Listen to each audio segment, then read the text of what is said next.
watching The Breakdown with the fight analyst Garrett Kerman.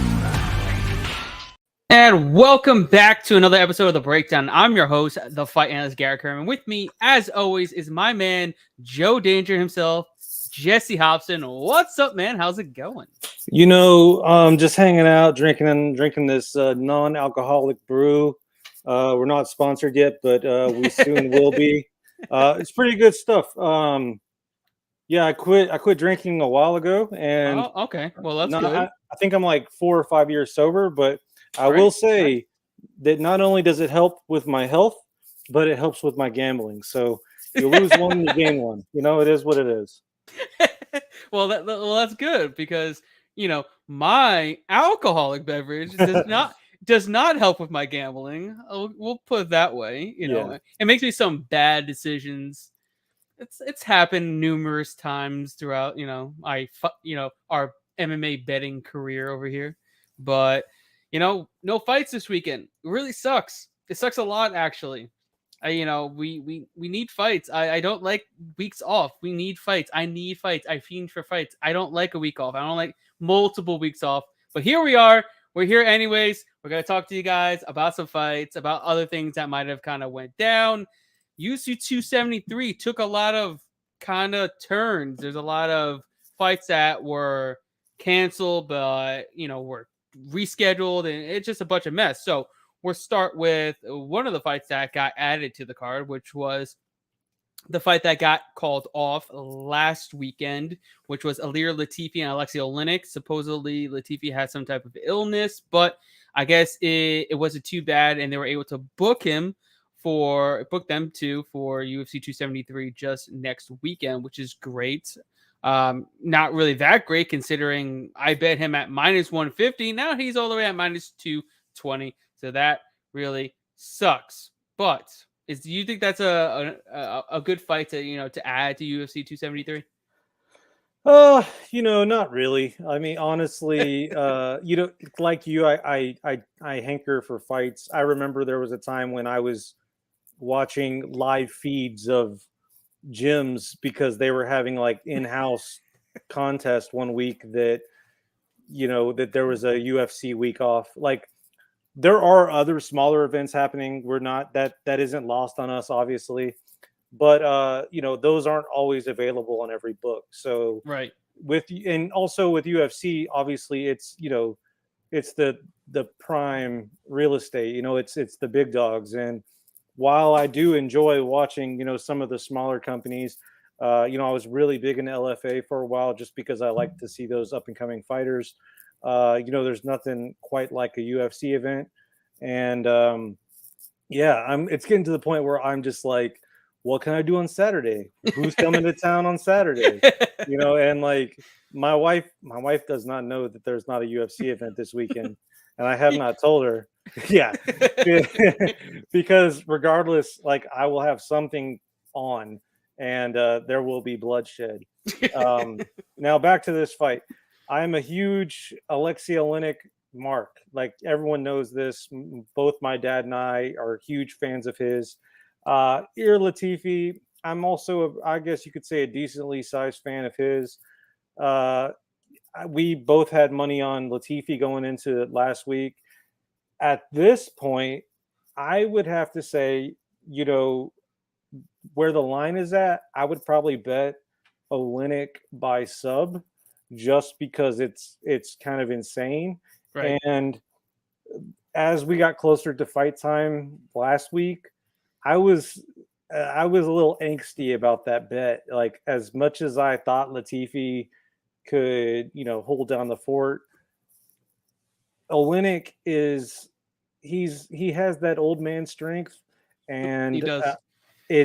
But at the same time, I don't know. The fight that comes to mind is whenever he fought whatever his name is. Yeah. I don't know why I can't say his name. And they fought to a decision, and he looked good standing up. But I mean, obviously, a lot of time has passed. Letifi looked pretty horrible here in Houston against Derek Lewis, even though I do think he won that fight. So I don't know. It's also kind of weird how high it is on the card. I mean, things might change before we get to that, but I don't know. I'm not excited about it. I mean, it'll be nice to, Right, a have. filler. It's just like another filler fight. It's just, I wasn't too excited about it last week, but I just thought we had a good spot at -155. But now, unfortunately, I have to pass altogether. I can't bet Letifi at -220. I can never bet Letifi at -200 ever at this point of his career, especially at heavyweight. It's just an absurd. But another couple fights that kind of got switched around. Kelvin Gastelum and Nasruddin Imavov is off. Imavov has, I think he had visa issues, so he wasn't able to make it. Luckily, Dricus du Plessis was taking on Anthony Hernandez, and he answered the call, and now we'll be fighting Kelvin Gastelum in that fight. And now Anthony Hernandez has a new opponent and UFC newcomer Josh Fremd, who I believe was the LFA middleweight champion. Good prospect fighting out of Elevation Fight Team. That's going to be a good fight, a good back and forth fight. Fremd is very fucking tall for the division. He's 6'4", as a middleweight. That's quite big. Only has a 1.5 inch reach advantage, so it's not really too big of a size advantage, but should be a good fight there. And then you have Irene Aldana is also off the card. Raquel Pennington has stepped up on short notice to take on Aspen Ladd in a pivotal matchup in the bantamweight division there. So yeah, I mean, this fight card is actually obviously pretty good. I really would have wanted, Gastelum versus Imavov up there on that fight card. And, Gastelum was a pretty decent underdog spot there, plus 160. Now he's a -150 favorite over du Plessis. I would actually take du Plessis in that fight. I feel like Gastelum's kind of on a skid. Du Plessis seems insanely strong. Yeah, but you also, I don't know, man. This is just a pretty massive step up in competition. Like, royally huge step up in competition. He was getting ready for a striker / guillotine specialist in Anthony Hernandez. And now he's going against a really good wrestler in Kelvin Gastelum. And that's also a southpaw. He's not going against another. He wasn't getting ready for a southpaw in Anthony Hernandez. So now he's got to worry about going against a southpaw. He's got to worry about wrestling. He's got to worry about power as well. So those are a lot of things that he has to worry about. Whereas Gastelum doesn't have to worry about much because he went from one rangy striker to another rangy striker. Yeah, and he also, he beat Marcus Perez, Trevin Giles. And he was getting tagged in each of one of those fights, though. That's exactly where I was going with that. Gastelum, on the other hand, he 5 losses out of his last 6 fights. He beat Heinisch by decision, unanimous. Those, and everyone he's beat. It's the top dogs in the backyard. We got Cannonier, Whitaker, Hermanson, Till, Adesanya, and then before that we had Weidman. You're not wrong. It's a murderous row. And the best win and the best opponent that du Plessis has faced was Roberto Soljic. I think that's how I say his name.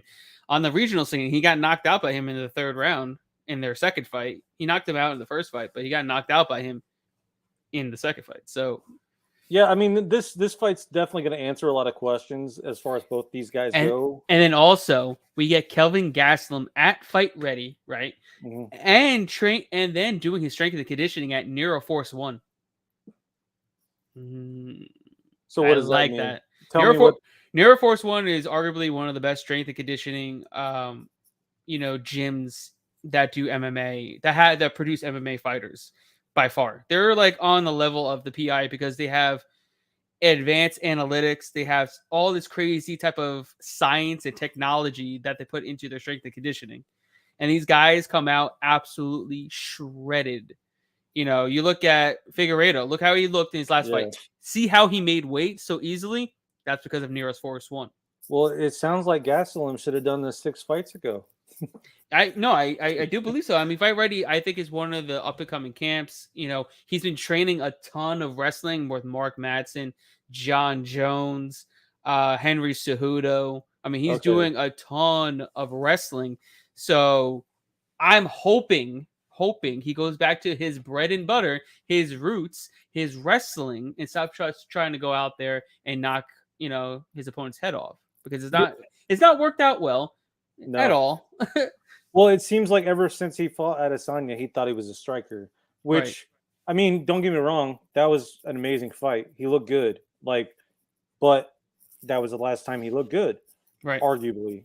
I mean, obviously he looked good against Heinisch, but you guys know what I'm saying. I need that Heinisch fight. I want him to fight like he fought in the Heinisch fight. Go for takedowns, control him on the mat, clinch up, just be bigger than your opponent. And he could do that here against Duplessis. I think Duplessis can get taken down. I mean, no one's really tested his takedown defense, at least definitely not in the UFC. Yeah. And I guarantee you he hasn't faced a wrestler as good as Kelvin Gastelum either. I don't know, man. It should be interesting. The dude is like insanely strong. I remember his debut. Super fast too. Yeah. Well, that's what I was about to say. For someone with his arms as big as his, you would assume that they'd be like a little bit slower, but he carries that weight really well. Like it seems like he does bodybuilding, but then also trains in a way that he knows how to maintain that build very well. Like he does a lot of conditioning, I would assume, right, outside of the bodybuilding. Yeah. It's going to be a good fight. I feel like, man, the odds makers are really, disrespecting Kelvin Gastelum a bit. Well, I mean, I think that's part because of his recency, really. And I because of which I really don't fault them. Like, it makes sense on paper. Right. No, that's true, because he's 1-5 in his last 6. So his only win is against an unranked fighter in Heinisch. Yeah, but again, the only people that have beat him are those elite top 5. Right. Yeah, that is true. I think everybody in the top 5 is beating him. Yeah, like you're a top 5 fighter if you beat Kelvin Gastelum. Yeah, well, and sadly, that's probably how it's going to be for a while. I mean, it's kind of like Neil Magny. Yeah. If you beat Neil Magny, you should be in the top 10. Yeah, I agree. Gastelum, though, I just feel like a lot of these guys, the guys that beat him, have more tools, and I just feel he has those same tools. These guys just utilize them a little bit better, and they're a little quicker and they're a little rangier. I don't know. It's an interesting fight. It is. I just think I'm just hoping we see an improved Gastelum now that he's at Fight Ready. Yeah, that's a good point too. I know you mentioned that a moment ago, but that was not really something that I had considered. It's most of the time I just see his name and write it off at this point, unless he's fighting an unranked guy. Right. But even Duplessis is not ranked, correct? No, not. Yeah, he's only 2 fights into the UFC. That's correct. And both are finishes, but again, it's 2 guys that he should have finished. And 2 guys I'm pretty sure, I know one of them is definitely released. I'm pretty Giles is about to get released if he hasn't already. Yeah, he should, or at least give one more shot. I don't know. He's such an up and down fighter. He looks really good, and then it's like, no, like you're like he's like, I'm here for, I have a game plan, and then he's just like out the window. Like it's just, I don't know. Big fan. I mean, he's Houston boy, and he's a cop. It's just something just isn't clicking with him as much as I like him. It's true. And then also Duplessis, he has 3 losses on the regional scene. Yeah, I saw that. That. If he was like an undefeated phenom, but you were talking about a guy that's already seasoned and has multiple losses, so it's not like he can't get a loss again. Well, and most of them one was a sub and one was a KO. So he gets finished. Yeah. So we'll see. Yeah, that's interesting. That's a good fight. I'm actually, maybe I'm looking forward to that fight too. I mean, I just like the Imavov fight because I think Imavov, he's got a higher ceiling right now. He's more proven at this point. Yeah. Fought good competition as well. The one that stands out to me, and I know it's probably not the favorite fight on anyone's card, really, is the Rosenstruck I was looking and at that too. Marcin Tybura. I think that that's an interesting fight because both guys are kind of like in this weird position. Obviously, Rosenstruck's coming off the Blades loss. I mean, he's had his ups and downs, and then Tybura is coming off the Volkov decision. I mean, both have looked good, but also both have looked bad. So this is kind of like a best of the losers, I guess you could say, in the heavyweight division.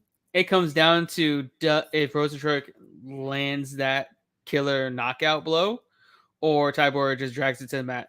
That's pretty much it. That's like it's cut and dry.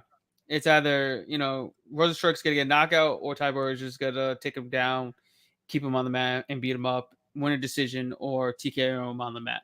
That's it. Yeah. Well, and I could see. I mean, I'm gonna have to probably lean with Tybura just because. I mean, he was handling Derek Lewis. I keep using Derek Lewis as an example, but I've been to most of Derek Lewis's fights.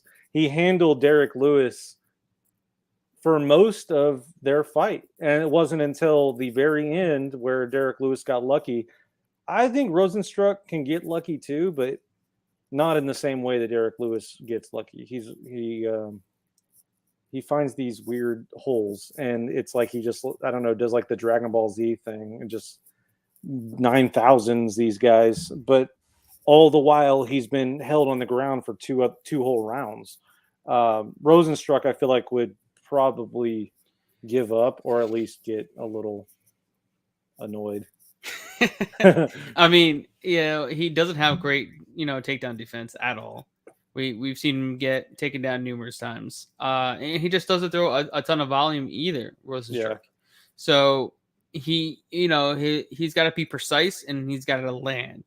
And I think Tybura's got a better chin than his one and done. I don't think it's one and done from Rosenstruck. You know what I mean? So I'm going to have to lean Tybura, especially as a dog. But it looks like more money's been pouring in on Rosenstruck all week. And I'm just monitoring this line and waiting for it to grow and grow and grow so that I can hit it later. There's a lot of dogs I like at this card, actually. You know what I mean? There's like 3 or 4 dogs I like, and I'm just kind of waiting because I see money keeps pouring in on the opposite way. So even if I'm wrong, I'm gonna get the better value. And if I could at least like split them 2 and 2, I'm profiting off of that. Yeah. Yeah, I've done that in the past. There's been like 4 or 5 dogs on a card that I'm like interested in, and I'll put the same amount on all 3 or 4 of them. And then if I get a few, then I'm good, especially if they're big dogs. Right. But I mean, like looking back at last week, I mean, we got a handful of dogs, and it was the favorites that kind of ultimately screwed us over. But it is what it is. You just move on to the next week. It just sucks that this week we can't rebound as much as we would like. Right. We did make some great calls, on the underdogs of last week. Chris Gutierrez and that spinning back fist. I was money on that.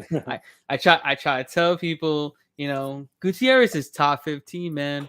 He's looking like the real deal. I'm very impressed with him. Very, very impressed. I see him progressing over his time in the UFC, and he looked in the best shape of his life in this last fight as well.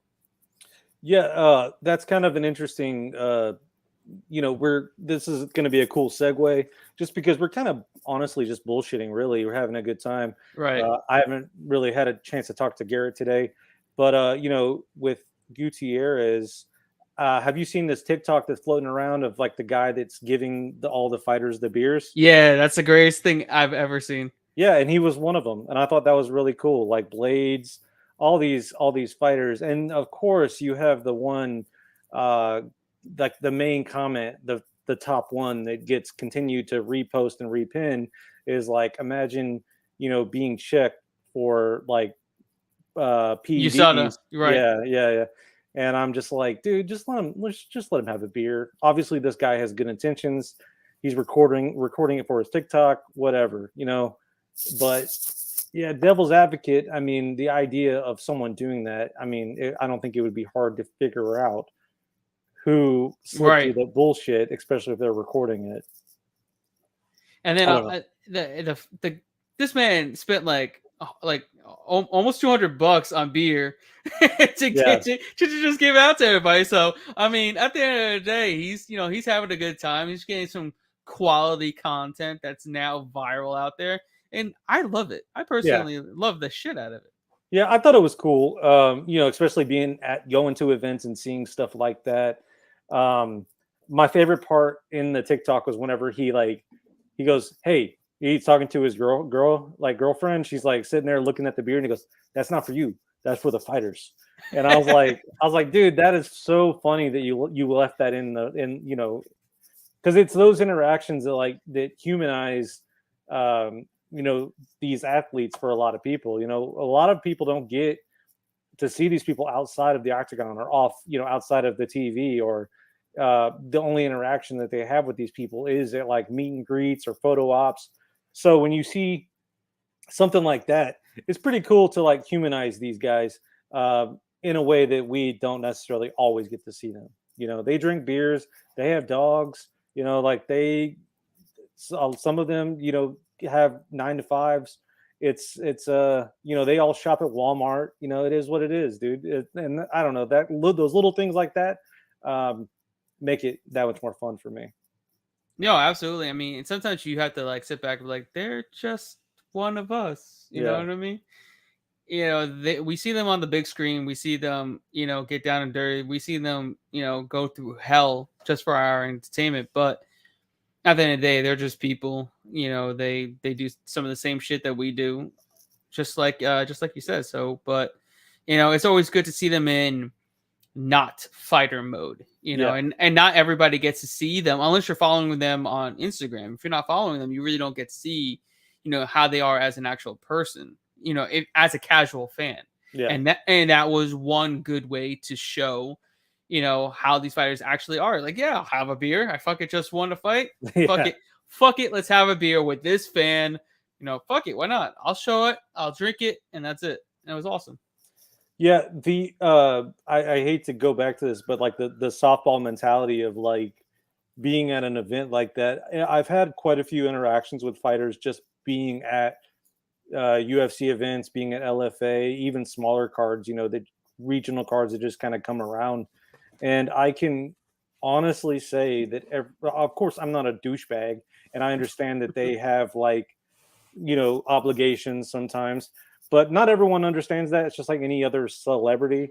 But as long as you can understand that, like, you don't want to occupy them too much and you treat people like people, then my whole point even mentioning this is that every interaction I've had has been a good interaction, which I feel like this sport in particular gets a bad rap because, you have these like interesting, I guess, egos or interesting like personalities. And those are the only ones that make headlines. When I met Kevin Holland, outside of Toyota Center last year when John Jones fought. And he was such a nice guy. No one recognized him. It was pretty interesting to me that, he's just standing outside, bright yellow shirt. I mean, you couldn't miss the guy. And then fast forward a year later and he's like saving people's lives, in Houston. It's wild. But what's interesting about that is that he was about to fight Fluffy. And I told him, I said, hey, I gamble. I always bet on you. And, I just wanted to thank you, for your efforts, man. Like, he's like, and he apologized. And I was like, okay, don't do that, because regardless, win or lose, I'm a fan, and win or lose, I'm risking the money. And Right. he appreciated that, but he told me inside the distance, my next fight. And he was an underdog against Fluffy and Fluffy Hernandez, who fights next week. Right. So I think at the time I was in your little group where everyone, your betting friends that ended up blocking me because they can't, take a real man. Yeah, I see y'all. But they were the only ones that were not on Holland because everyone sweats, when you bet Holland.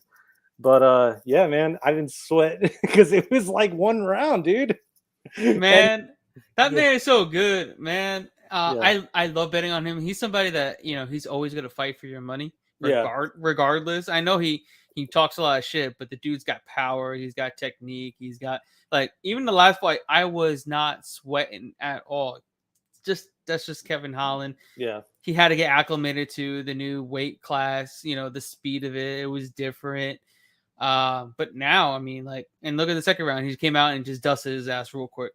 Right away. Yeah, it was a nice live bet as well.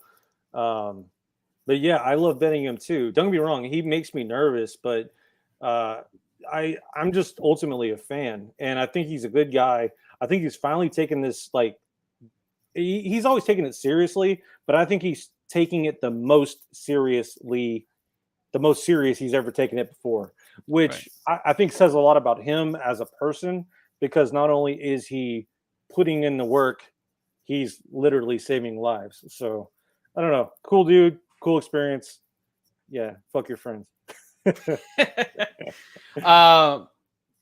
do you think about Khamzat Chimaev and Gilbert Burns? That is arguably the most anticipated fight on this fight card. I would assume, because everybody wants to see Chimaev back in there. Everybody wants to see him go against a legitimate, contender, somebody who's fought for the belt. And he's got Darren Till in his corner. Yeah. So what are you looking forward to for this fight? I think Darren Till is actually going to be a disadvantage. I think it's a distraction. I do agree with you on that, though.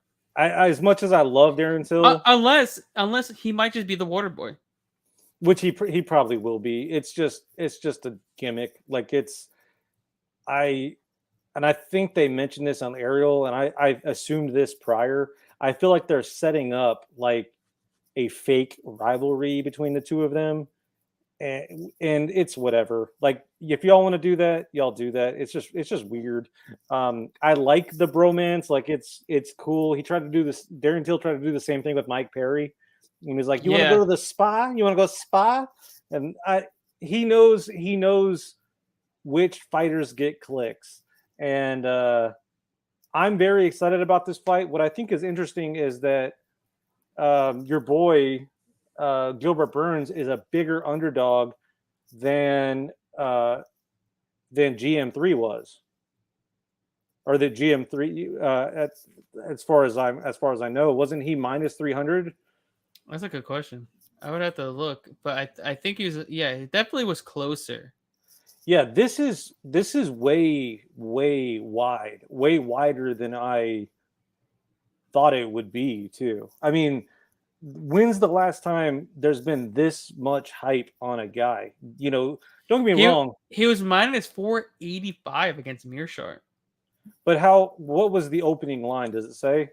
The open line was minus 500, so it came down 15 cents. No, I'm sorry. It closed at minus 625. Okay. Well, then I'm talking out of my ass. I thought it was closer to like 380.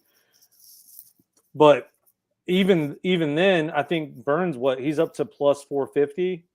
I feel like that's very wide, dude. Like, that's I might have to take a stab. Just, it's a huge step as far as Khamzat's, like, the guys he's faced. But I guess what I was getting at though is, when's the last time there's been this much hype on somebody not named McGregor? Like, I can think like Patty's a good example, but I mean, he's not, at this stage yet. You don't think he could beat Gilbert Burns? No, I do, but I think that there's an opportunity to spoil that. How does Burns win though? I don't know. I have no idea. Well, you have to kind of picture in your mind, if you're betting on someone, you have to picture out how they could win. If you can't see that person win in your mind, if you can't picture it, you shouldn't be betting on it. You should just pass altogether. I agree, but I guess that line is just too juicy, dude. Like, that's weird. Like, this guy. No, I know. I agree with you. It's way, and it's just recency bias. I mean, there's not. I think one person landed one punch against him in 4 fights. He's picking up guys and just taking them to the cage and just dropping them like a baby and just beating their ass. I mean, well, okay, so we have Lee, Gerald Murshart, no, and the competition is not even there. At least he beat Lee though. yeah, At least Lee is like a top 25, I would say, fighter in the division. At least he fought somebody like that. But the thing is, he's so big. We don't realize the dude is 6'2".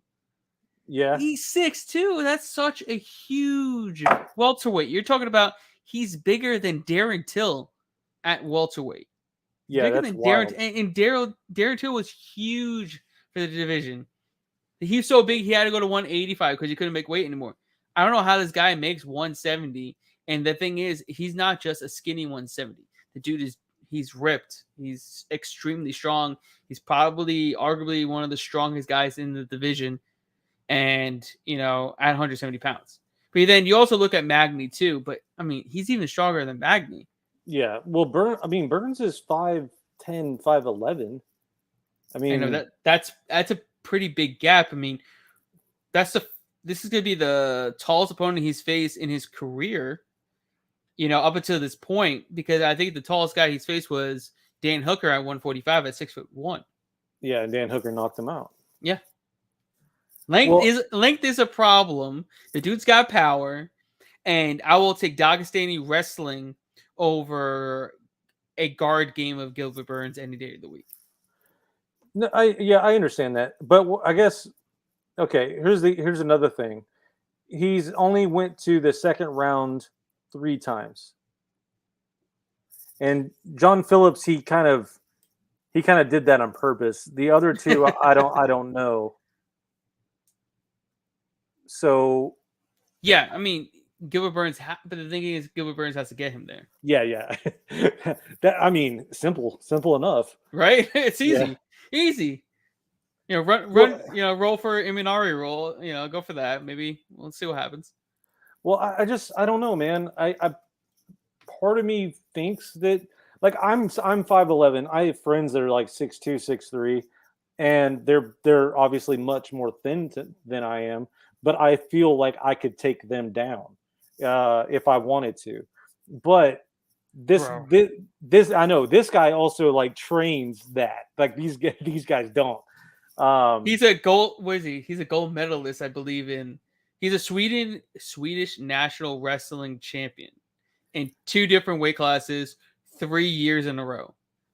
Yeah, I just feel like, and I feel like I will always take a ground and pound smash wrestler from Russia, like a Khabib, like an Islam, over a jiu-jitsu guy every day of the week, because the chances of like Charles Oliveira, I will bet in an abundance amount of money on Islam over him if he's not obviously -6, -700, but because of the fact that he's going to be able to stifle, any type of guard play, any type of arm bar attempts, any type of triangle. Why? Because he's just that good. He's very heavy on top. He knows what to do.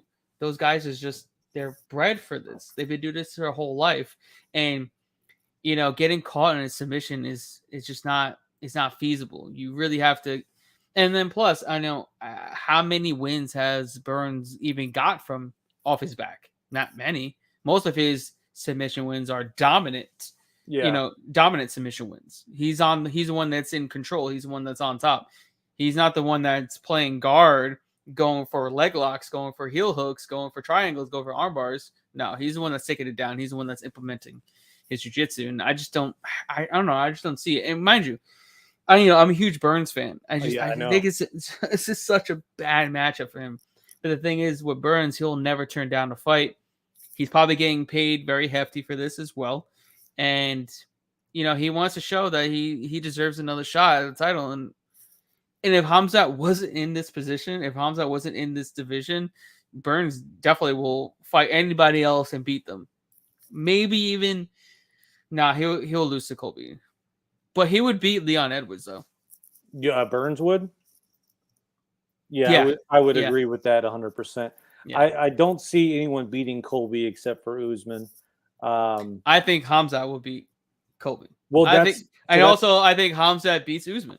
Well, that was the rumored fight. I thought that was going to be the main event in Houston, and then I think they worked this fight out, and then they ended up not doing Colby and Kazmat because I was hoping that was going to be the main event, but we got Izzy instead, which I'll take that, but that would have been an insane fight. I would assume though that would probably at least go around.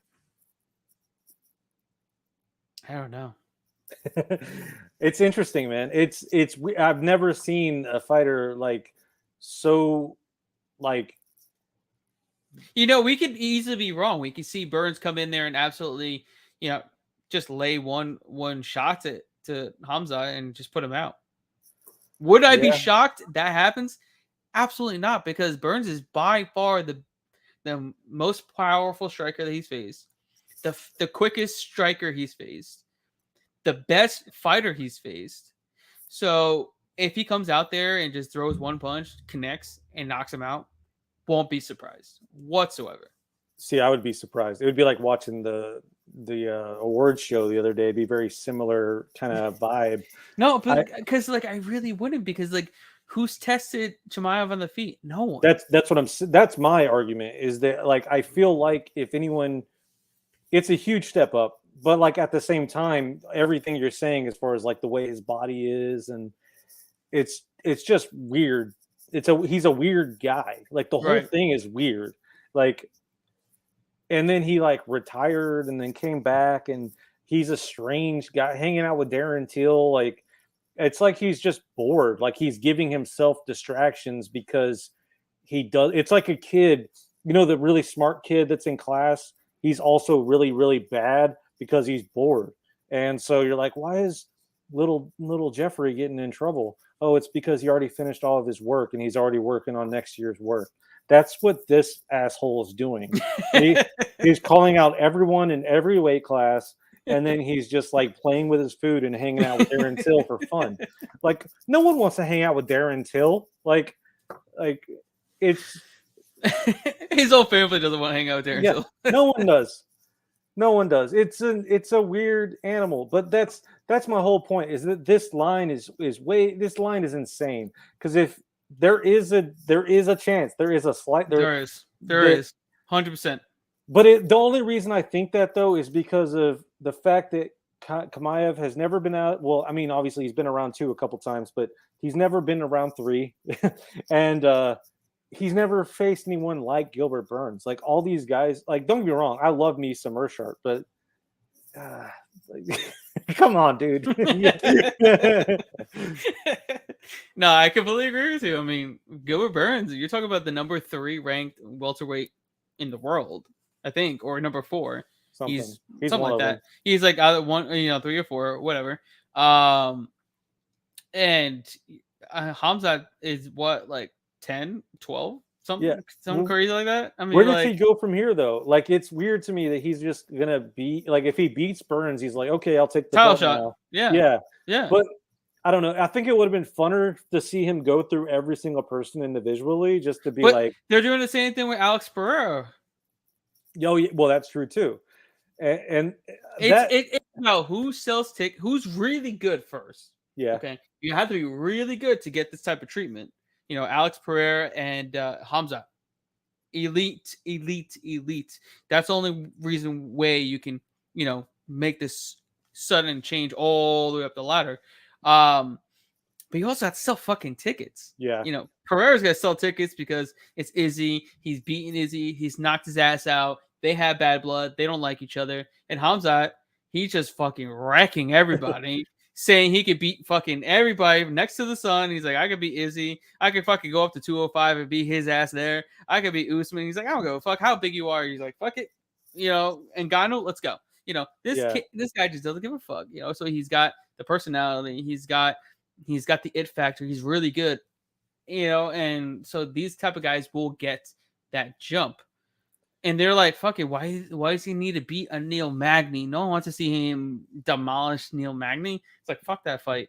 Yeah. Well, the Yeah, dude, you're not. Yeah, you're exactly right.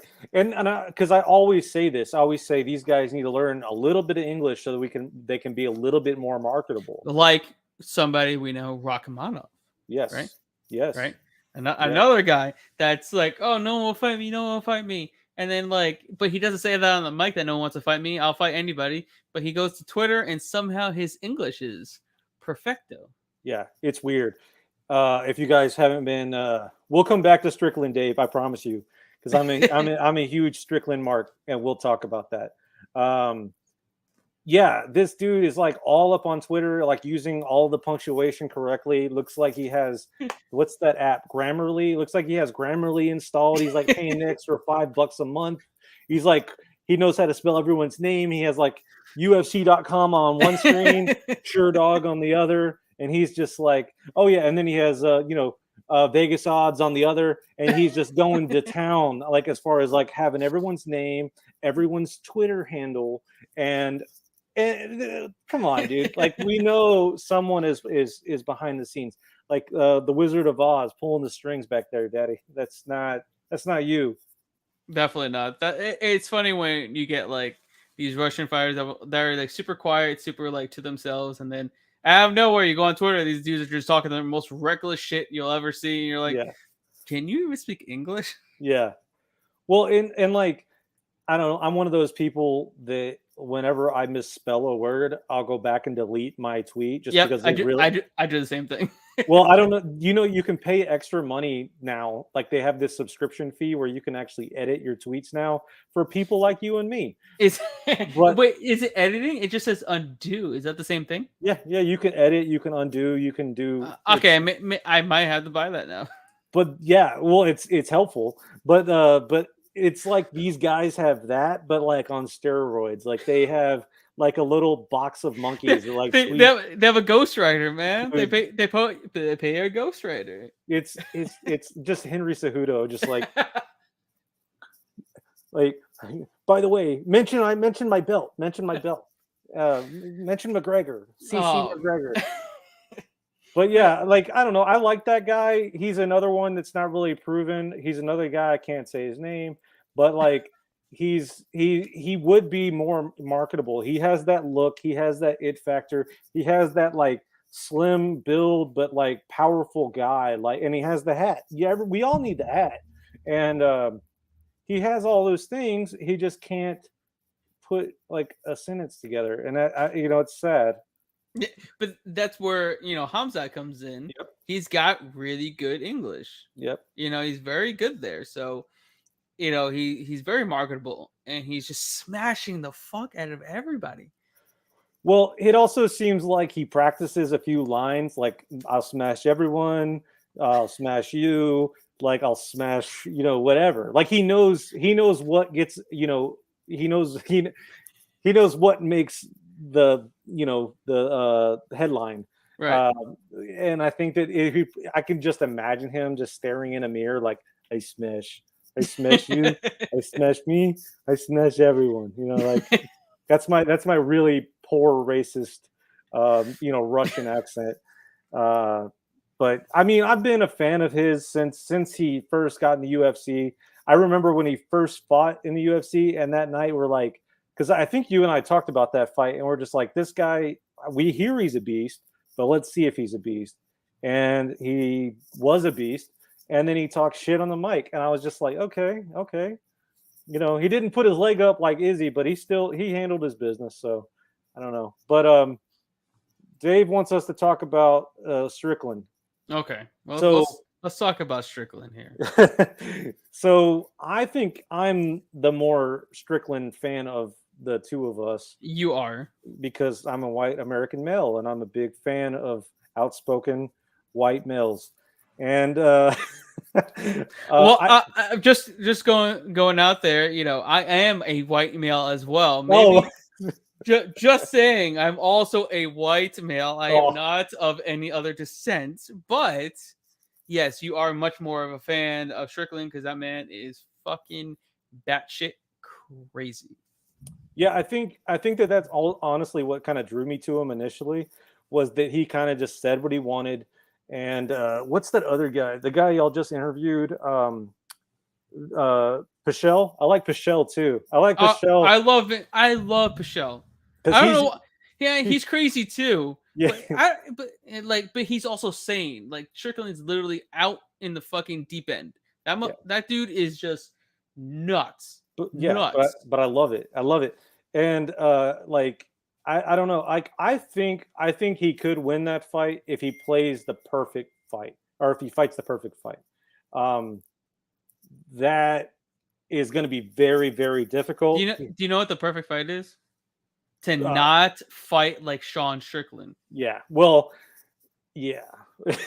He can't fight like he did Jack Hermanson. He'll get killed. We'll see. I mean, you can't just jab. You can't just jab all fight. Yeah, like he'll get like those leg kicks they'll tally up. Like he can't just come forward, no head movement, throw a shit ton of combinations, be in the pocket, because he's gonna get cracked. This is a dude that literally cracks. This is the guy that's got power. I mean, like who's he fought that has legitimate power at 185 pounds? Uriah Hall. He doesn't have the power that Alex Pereira has. I mean, Uriah Hall has limited amount of knockouts at 185 pounds. Doesn't have a ton. And then Pereira's knocking out everybody. And, he's going against power hitters like Silva. And then he's going against power hitters in Glory Kickboxing. Yeah, I agree. But I also feel like he kind of looked a little tired in his last fight. He did. As the fight went on. You're 1,000% correct. If this was a 5-round fight, I would be all over Strickland. But it's not. But it's not. Yeah. See, what I'm counting on is Strickland to again not be Strickland the entire fight. Right. I think initially he should come out as himself, but I think he needs to adjust. He needs to go for takedowns. The thing is, like, he's one guy is like, oh, I'm not about going for takedowns are for bitches, this not and the other. The moment you get punched in the fucking mouth by Alex Pereira, you bet your ass you're gonna go for a takedown. Look at Bruno Silva. Bruno Silva's like, nah, we're gonna stand and bang. I'm gonna knock his ass out. Sure as shit. Once that dude got punched in the mouth, he went for some takedowns. Yeah, I agree. It was a great fight, and I think that's how most of those fights are gonna be. It was a great fight. Yeah, I imagine Strickland being like backing up the first round and punching. And, I think he has to mix in the kicks more than he has in the past. And he has to get a couple takedowns. But I could obviously see it going the other way. But I do think that if he gets him to the third round by doing, and not dying, then I think that he does have I think he has a better chance in the third round, obviously. Because Pereira just didn't look good. I was also kind of worried that we were going to lose that fight because whenever I say we, I mean me and Pereira. I'm usually in the octagon with him, in the heart. But I hate that when people say like my team lost, and I'm like, nah, dude, you're not on the team. No, they say we lost. Yeah. I hate that. Or like, yeah, you know what I'm saying. Or like when people buy like a ton of merch and they just kind of like feel like they're like the 12th man or some shit. Get the fuck out of here. Grapple the gas tank right off of him. Yeah, see, that's what but he has to make that conscious choice to do that, Dave. I think that's what both Garrett and I are saying, is that if he does mix it up, because I've seen him mix it up in the past, but he won't shoot because he's never had to. Did you see Strickland when he did a jiu-jitsu tournament? I think it was Submission Underground. Yeah. Oh my god, this guy's like, I don't give a fuck. He's like, fuck this guy. And he turned his back and walked away. That's the type of Strickland. You don't like that's the reason why I kind of don't like betting on him, because his mind is it's out there. Instead of being smart, doing what you should do to win, he does some dumb shit. You're like, even in the Jack Hermanson fight, all he doing was jabbing. You could do much more than that. Yes, it was smart. It got you there, but you could have done more. It was a split decision for no reason. It wasn't even close. But, you're doing dumb shit, just going out there and jabbing, being complacent. And that Submission Underground shit, you're grappling. You just turn your back to the guy. I think it was Andy Varello. He just jumped on his back like a monkey and just choked his ass out, and that was it. Like, that's the type of guy you're trying to bet your money on. That's what I can't do against a very skilled, a very smart, fighter, and a guy that's been working on his craft with the light heavyweight champion in Glover Teixeira. Yeah, well, that's the thing. I don't see if whoever beats Strickland, I think is going to be more of a grappler or like someone that does a grapple heavy fight. This I feel like is going to be kind of like who is stronger that day, whose game plan as far as punches and kicks works out better. I just don't see Strickland having any type of success on the feet at all. Well, yeah, we could do what if all damn day. This will be fun once this fight actually comes around, because this is going to be the fight where you show your earlobe and I eat a cricket, or whatever that is. But yes. Because I don't like the odds right now. I think the last time I saw it was like minus 185 plus 160 on Strickland's side. But I just see Pereira being, the better fighter, because Strickland's going to give Pereira the fight that he wants, because he's stubborn. He doesn't fight smart. He fights with emotion. He's just not a fighter that's just all there up in the head. Whereas Pereira knows anybody that stands and bangs with him that's not Israel Adesanya, it's probably not going to end up well for them. They're going to get hit a ton. They're going to get hit with a ton of power as well. And he's technically the best striker in the entire division next to Izzy. I mean, in terms of technical ability with his kicks, his punches, he's extremely accurate. And everything he lands is going to hurt you, whether it's a leg kick, whether it's a body kick, a head kick, a punch. Everything lands, and when it lands, it hurts. It hurts a lot. Yeah. Well, yeah, and part of me wants Strickland to lose just so we can see, the Izzy matchup. Like, I feel like it's destined. Yeah, and that's why they gave him Strickland. Yeah, and that's why they didn't give him, Derek Brunson. It's why they didn't give him Marvin Vettori, because they know those dudes will beat him. Yeah, and they'll take him down. I would definitely bet on Brunson. I would definitely bet on Vettori, especially Vettori, because I know he's super tough, super durable, and his grappling is really good. They're giving him a fight where he could excel, and Sean Strickland is a guy that you can excel against, especially if you're a high-level kickboxer, because Strickland's going to give you that fight all day, because he just what he loves to do. He loves to go in there and just throw hands and think he's, and try to out-tough his opponent and just come forward. I feel like he gets knocked out. Should be interesting. Definitely should be.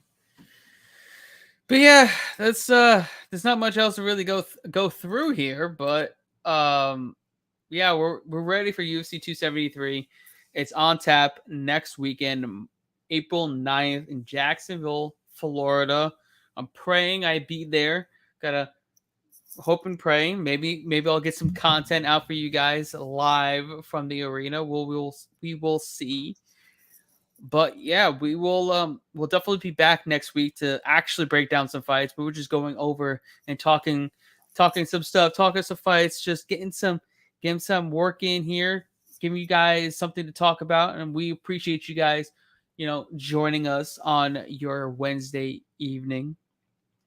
And we definitely will be back next week with some more content. But before we go, do you have anything else for us? Let's see. I want to see. I like Ian Gary. So if anyone has any Ian Gary cards they want to send my way, big fan of his. I can't seem to find any Ian Gary cards or Patty Pimblett cards. I bought some on eBay and then the guy canceled my order. So if you guys want to help me out, let me know. That's really all I got. So yeah, I'm Joe_Danger on Twitter, Real Joe Danger on Instagram, cinedump.com, cinedump.com. I got pickup videos on my YouTube every week. And then, obviously I'm hanging out with Garrett, the fight analyst, and we just talk about fights and we analyze the shit out of them for Vegas odds. That's all I got, baby. Absolutely. That's what we do. We analyze the shit out of all these fights for VegasOdds.com. And guys, I need you to go over to Vegas Odds YouTube channel, like and subscribe there, and also go follow them on every single platform. And we will see you all next week. We are out of here. You guys have a great night. Adios. Babaloo.